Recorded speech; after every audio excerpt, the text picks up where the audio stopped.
कैसे हो आप लोग? एकदम मस्त, जबरदस्त, बोले तो झक्कास। आज के इस वीडियो में क्लास 12 के फिजिक्स का एक वेरी वेरी इंपॉर्टेंट टॉपिक देखने वाले हैं, जिसका नाम अच्छी स्थिति में वैद्युत क्षेत्र की तीव्रता। इससे बोर्ड एग्जाम में क्वेश्चन आते हैं और ये पक्का आता है, इस बार भी आएगा। चलिए देने का तो वीडियो करते हैं स्टार्ट। सबसे पहले हम इस टॉपिक को फ्लो चार्ट के द्वारा पढ़ेंगे, जिसके द्वारा हमारा एमसीक्यू भी कवर हो जाएगा और इससे जुड़ी छोटी छोटी बातें भी हम जानेंगे। अगर आपसे पूछा जाए कि अच्छे स्थिति में वैद्युत क्षेत्र की तीव्रता निकाला क्यों जाता है, तो बताता हूं आपको कि संसार में बहुत सारे ऐसे परमाणु हैं जिसके केंद्र में धनावेश और ऋणावेश उपस्थित होते हैं और वो कुछ अंतराल पे होते हैं। तो उसके आसपास के विद्युत क्षेत्र की प्रभाव को जानने के लिए वैद्युत क्षेत्र की तीव्रता इस विधि से निकालना पड़ता है। इसके कारण तीव्रता का फॉर्मूला क्या होता है? सूत्र जो होता है क्या होता है? E बराबर 1/4 पाई एप्सिलॉन नॉट 2p/r³। जब अच्छी स्थिति में वैद्युत क्षेत्र की तीव्रता ज्ञात करते हैं तो जो E का मान होता है वो दूरी के घन के क्या होता है? व्युत्क्रमानुपात होता है। दूरी के घन के व्युत्क्रमानुपाती होता है। इसको ऐसे बोल सकते हैं E व्युत्क्रमानुपाती 1/r³। ठीक है। यहां से बोर्ड एग्जाम में एक एमसीक्यू के रूप में क्वेश्चन उठता है कि अच्छी स्थिति में विद्युत क्षेत्र की तीव्रता E का जो मान होता है वो दूरी के किस घात के व्युत्क्रमानुपात होता है? तो भाई घन के व्युत्क्रमानुपात होता है। अब माइंड में क्वेश्चन उठता है कि तीव्रता दूरी के घन के व्युत्क्रमानुपाती क्यों होता है? तो क्योंकि इसमें हम बिंदु आवेश दो यूज करते हैं। दो यूज करते हैं बिंदु आवेश। हाँ, अच्छा, अगर मैं एक बिंदु आवेश यूज करूं तो अगर आपके पास एक बिंदु आवेश होगा तो जो तीव्रता होगी वो दूरी के वर्ग के क्या व्युत्क्रमानुपाती होगा। अच्छा, इसका मतलब E व्युत्क्रमानुपाती 1/r², ये हो जाएगा। जब आप दो बिंदु आवेश कारण तीव्रता निकालोगे तो E का जो मान होता है वो दूरी के घन के व्युत्क्रमानुपाती होता है, लेकिन जब आप एक बिंदु आवेश कारण तीव्रता निकालते हो तो E का जो मान होता है वो दूरी के वर्ग के व्युत्क्रमानुपाती होता है। इस बात को जानना बहुत जरूरी था। ओके, अब यहां से क्वेश्चन हो बनता है क्या कि अच्छी स्थिति की तीव्रता जो होता है और निरक्षीय स्थिति में जो तीव्रता होता है, दोनों में क्या डिफरेंस होता है? तो जो अच्छी स्थिति में जो तीव्रता का जो मान होता है, निरक्षीय स्थिति के तीव्रता के मान का दोगुना होता है। अच्छी स्थिति में विद्युत क्षेत्र की तीव्रता निरक्षीय स्थिति के दो गुना होता है। दो गुना होता है, हाँ, दो गुना होता है। जैसे E अक्षीय बराबर 2 गुणे E निरक्षीय। ठीक है ना। और इसे हम क्या बोलते हैं? इसे बोल सकते हैं क्या? अक्षीय और निरक्षीय में संबंध। क्वेश्चन पूछ लेता आपसे कि अक्षीय और निरक्षीय के बीच संबंध क्या होता है? तो भाई E होता है। E अक्षीय बराबर 2 गुणे निरक्षीय, मतलब अक्षीय स्थिति में जो तीव्रता का मान होता है वो निरक्षीय स्थिति में तीव्रता के मान का दुगुना होता है। अब इसकी जो दिशा होती है वो किधर की ओर होती है? तो भाई इसकी जो दिशा होती है ना, वो इसकी जो दिशा होती है वो -q से +q की ओर होती है। इन सभी बात को अब मैं प्रूफ करके दिखाऊंगा कि ये कैसे आया, ये कैसे हो गया और ये कैसे होगा। और नेक्स्ट वीडियो में हम इस बात को भी प्रूफ करके दिखाएंगे। इस बात को मैं प्रूफ करके दिखा चुका हूं बिंदु आवेश के कारण विद्युत क्षेत्र की तीव्रता। बोर्ड एग्जाम में यही से एमसीक्यू बनना है। तो चलिए फटाफट एक बार इसको रिवाइज कर लेते हैं और कौन कौन से क्वेश्चन बन सकते हैं एक बार आपसे डिस्कस करते हैं। सबसे पहला क्वेश्चन ये बनेगा कि अच्छी स्थिति में विद्युत क्षेत्र की तीव्रता का सूत्र क्या होता है? तो 1/4 पाई एप्सिलॉन नॉट 2p/r³।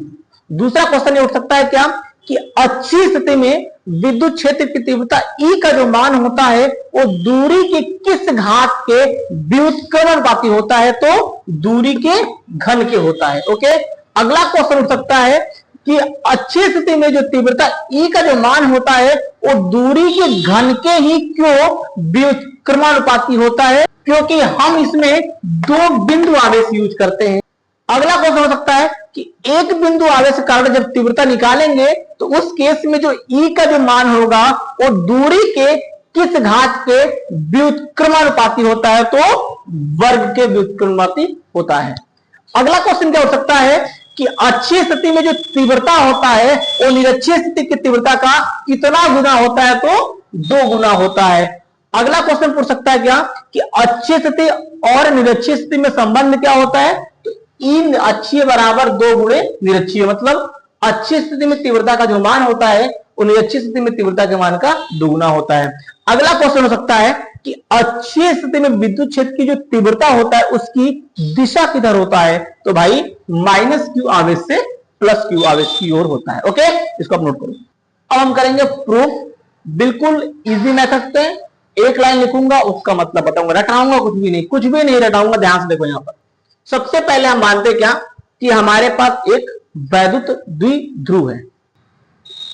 यहां पर हमारा क्या है, बिंदु ए है, यहां पर बिंदु बी है, इस पर -q आवेश स्थित है, इस पर +q आवेश स्थित है। इन दोनों के बीच की दूरी क्या है, 2l। इसका मध्य बिंदु क्या, यहां पर हमने माना इसका मध्य बिंदु O है, ठीक है ना। और O होगा तो इसकी दूरी क्या हो जाएगी, ये हो जाएगा हमारा l, और ये दूरी हो जाएगा हमारा l। ओके, इस बात को यहां लिखते हैं।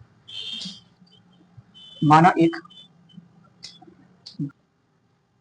द्विध्रुव ए भी है जो -q तथा +q आवेश से मिलकर बना है, तथा इनके बीच दूरी क्या 2l है, और इनके बीच की दूरी 2l है। अब O से R दूरी पर एक बिंदु P है, तो मानते भाई यहां से R दूरी यहां पर होगा, एक बिंदु P है, यहां से डिस्टेंस क्या है इसकी, यहां से स्मॉल r दूरी पर एक बिंदु क्या है, P है। इसको से मिलाओ भाई, जिस पर मुझे क्या निकालना है, वैद्युत क्षेत्र की तीव्रता E का मान निकालना। तो इस बात को पहले लिखते हैं। माना AB के मध्य बिंदु O से स्मॉल r दूरी पर एक बिंदु P स्थित है, जिस पर वैद्युत क्षेत्र की तीव्रता ज्ञात करनी है। तो भाई जैसे मैंने फिगर को बनाया बिल्कुल वैसे यहां पर लिख दिया। सबसे पहले मुझे आप बताओ कि तीव्रता का सूत्र क्या होता है, तो E बराबर होता है 1/4 pi epsilon not Q upon होता है क्या, r²। ओके, तो जब कभी हमको तीव्रता का मान निकालना होता है तो मुझे आवेश का मान पता होना चाहिए, और आवेश से हम जिस बिंदु पर तीव्रता निकाल रहे हैं उन दोनों के बीच की दूरी का मान भी पता होना चाहिए। यहां पर 2 बिंदु आवेश है, तो मुझे इसके कारण तीव्रता निकालनी है, मुझे इसके कारण इसकी तीव्रता निकालनी है। तो इन दोनों बिंदुओं के कारण अगर मुझे इसकी तीव्रता निकालनी है तो इन दोनों बिंदुओं आवेशों से इस P के बीच की दूरी भी तो पता होना चाहिए। अगर हम -q से P पर तीव्रता निकाल रहे हैं तो आवेश का मान तो मुझे पता है, लेकिन क्या -q से P की दूरी पता है, नहीं पता है। तो पहले इस दूरी को निकालते हैं। ओके, तो -q से P की दूरी, इतनी दूरी क्या r है और इतनी दूरी क्या हमारा l है, तो r + l हो जाएगा। तो -q से P की जो दूरी होगी r + l हो जाएगा। और अगर मुझे +q के कारण P पर तीव्रता निकालनी होगी तो दूरी क्या लेंगे, तो भाई यहां से दूरी हमको चाहिए, तो ये q कितना है, r है। तो अगर r में से इस l को काट देंगे तो ये दूरी नहीं बच जाएगी। मतलब क्या हुआ, इसकी दूरी की दूरी होगी r माइनस क्या हो जाएगा, l हो जाएगा। ओके, हमें यहां पर -q से P की बीच की दूरी और +q से P की बीच की दूरी पता हो गया। इस बात को यहां लिख लेते हैं। तो -q से P के बीच की दूरी क्या है, तो -q से P की दूरी मतलब AP हो जाएगा। तो AP का मान कितना है, r + l, तो r + l।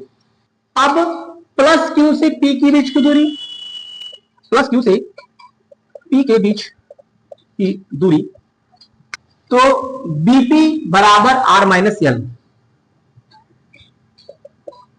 Are minus L. Okay, अब हम क्या करेंगे, इन दोनों आवेशों के कारण पी पर तीव्रता निकालते हैं। माइनस क्यू के कारण पी पर तीव्रता क्या हो जाएगा, तो भाई फॉर्मूला होता है ये वाला, तो E1 बराबर हम मानेंगे, E1 मान लेंगे इसको, तो E1 बराबर 1/4 पाई एप्सिलॉन नॉट के इंटू क्यू अपॉन में क्या हो जाएगा, डिस्टेंस क्या है, तो भाई एपी है, तो एपी का स्क्वायर, क्या हो जाएगा, एपी का स्क्वायर समीकरण नंबर। अब प्लस क्यू के कारण पी पर तीव्रता निकालते हैं, तो प्लस क्यू के कारण पी पर तीव्रता, तो E2 बराबर 1/4 pi epsilon not Q upon में क्या हो जाएगा, दूरी क्या है, बीपी, यानी कि बीपी का स्क्वायर, इसको बोलेंगे समीकरण नंबर 2 हो गया। यहां पर हमने E1 और E2 का मान तो निकाल लिया, लेकिन अब जानना है मुझे इनकी दिशा, कि इनकी दिशा किधर की ओर होगी। ओके, तो अगर आपके पास माइनस क्यू है और इसके कारण किसी बिंदु पर क्या निकाल रहे हो, तीव्रता, तो जो इसकी दिशा हो जाएगी ना, उस माइनस क्यू आवेश की ओर हो जाएगी। ओके, और अगर आपके पास प्लस क्यू आवेश है और अगर किसी बिंदु पर क्या निकाल रहे हो आप, तीव्रता निकाल रहे हो, तो जो ई का जो दिशा होगा ना, वो आवेश से दूर भागेगा, ठीक है ना, आवेश से दूर भागेगा, और जो माइनस का निकालोगे तो आवेश की ओर हो जाएगा। इसका मतलब ये हो गया कि अगर हम माइनस क्यू के कारण पी पर तीव्रता निकाले हैं, तो जो इसकी दिशा जो E1 होगी ना, वो इस आवेश की ओर होगा, मतलब इधर हो जाएगा, क्या मेरा E1 हो जाएगा। और अगर मैं पूछूं E2 किधर होगा, तो भाई प्लस के कारण निकलेगा, तो आवेश से दूर भागेगा, मतलब प्लस के कारण निकलेगा, आवेश से दूर भागेगा, मतलब E2 दिशा किधर हो जाएगी, इधर की ओर हो जाएगी, ठीक है ना।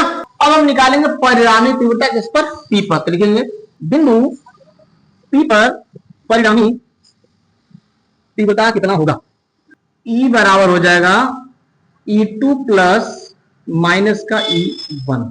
यहां पर E1 माइनस में नहीं है, माइनस ये बता रहा है कि E2 और E1 बिल्कुल अपोजिट डायरेक्शन में है, तो देखो E1 इधर है तो E2 इधर है, तो डायरेक्शन बता रहा है अपोजिट। ओके, तो यहां से E बराबर क्या हो जाएगा, E2 plus minus minus E1। अब यहां से E1 E2 का मान रख देंगे, E2 का मान ये रख देंगे 1/4 पाई एप्सिलॉन नॉट के क्यू अपॉन में बीपी का square minus 1/4 pi epsilon naught के क्यू अपॉन में एपी का स्क्वायर। ओके, अब इन दोनों में सेम सेम क्या दिख रहा है, 1/4 पाई एप्सिलॉन नॉट के, इसमें भी है, इसमें भी क्यू, इसमें भी क्यू, इसमें, इन दोनों को कॉमन कर लेंगे बाहर, तो यहां से क्या जाएगा, ई बराबर हो जाएगा आपका क्यू अपॉन में 4 पाई एप्सिलॉन नॉट के इंटू 1/, में बीपी का स्क्वायर माइनस 1/, में एपी का स्क्वायर। ओके, अब यहां पर करेंगे क्रॉस मल्टीप्लाई, क्योंकि हर को करना है बराबर, तो E बराबर क्यू अपॉन में 4 पाई एप्सिलॉन नॉट के एपी का स्क्वायर माइनस बीपी का स्क्वायर अपॉन में इन दोनों का बीपी का स्क्वायर इंटू एपी का स्क्वायर। ओके, यहां पर ए स्क्वायर माइनस बी स्क्वायर, एक बार प्लस में और एक बार माइनस में लिखेंगे, तो ई बराबर हो जाएगा क्यू अपॉन में 4 पाई एप्सिलॉन नॉट के, एक बार प्लस में और एक बार माइनस में, तो लिखते हैं एक बार प्लस में और एक बार माइनस में, अपॉन में दोनों की पावर सेम है, मल्टीप्लाई है, तो दोनों आपस में जुड़ा हो जाएंगे, तो बीपी इंटू एपी की पावर 2 हो जाएगा। अब यहां पर एपी और बीपी का मान रखते हैं, ठीक है ना। E बराबर क्यू अपॉन में 4 पाई एप्सिलॉन नॉट के, अब एपी का मान क्या दिया हमको, R प्लस यल, R प्लस यल प्लस में बीपी का मान आर माइनस यल, एक बार प्लस में तो एक बार minus, r plus l minus r minus l. अब बटे में क्या हो जाएगा, r plus l into r minus l की पावर 2 हो जाएगा। अब ब्रैकेट ओपन करते हैं इसे, ई बराबर क्यू अपॉन में 4 पाई एप्सिलॉन नॉट के, यहां से ब्रैकेट जब ओपन करोगे तो क्या हो जाएगा, तो आर प्लस यल अब प्लस में आर माइनस यल, यहां से आर प्लस यल अब minus minus minus plus R plus का एल, अपॉन में क्या हो जाएगा, एक बार प्लस में और एक बार माइनस में, तो A square minus B square मतलब R square minus L square का होल स्क्वायर। याद रखिए एल से एल खत्म, यहां आर से आर खत्म, क्या बचा, ई बराबर क्यू अपॉन में 4 पाई एप्सिलॉन नॉट के, r r 2r l l 2l upon में are square minus L square का होल स्क्वायर। हम 2ql को एक में कर लेंगे, तो ई बराबर 1/4 पाई एप्सिलॉन नॉट के 2ql इंटू 2r अपॉन में are square minus L square का होल स्क्वायर।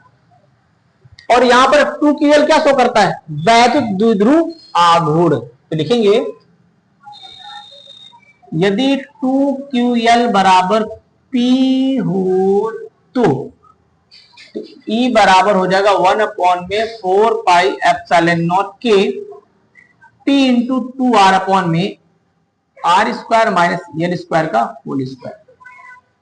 और अगर हम ये माने कि R बहुत बड़ा है L से, तो L छोटा हो जाएगा, सामने तुच्छ हो जाएगा, बहुत छोटा हो जाएगा, बहुत छोटा। यदि R बहुत बड़ा हो किससे, L से हो, तो L बराबर 0 पर E बराबर 1/4 पाई एप्सिलॉन नॉट के into P into 2r upon में आर स्क्वायर माइनस 0 के स्क्वायर का होल स्क्वायर। ओके, अब यहां से क्या आएगा कि यहां से सॉल्व करेंगे तो E बराबर 1/4 पाई एप्सिलॉन नॉट के इंटू P2r अपॉन में ए 0 से खत्म हो जाएगा, तो आर स्क्वायर और की पावर की 2 बचेगा, आर स्क्वायर की पावर 2 बचेगा। तो E बराबर 1/4 पाई एप्सिलॉन नॉट के P इंटू 2r अपॉन में 2 दूनी 4, आर की पावर 4 हो जाए, यहां पर एक है तो यहां कटेगा 3 बच जाएगा। E बराबर हो गया आपका 1/4 पाई एप्सिलॉन नॉट के 2p अपॉन में r की पावर 3, ये हो गया आपका आंसर।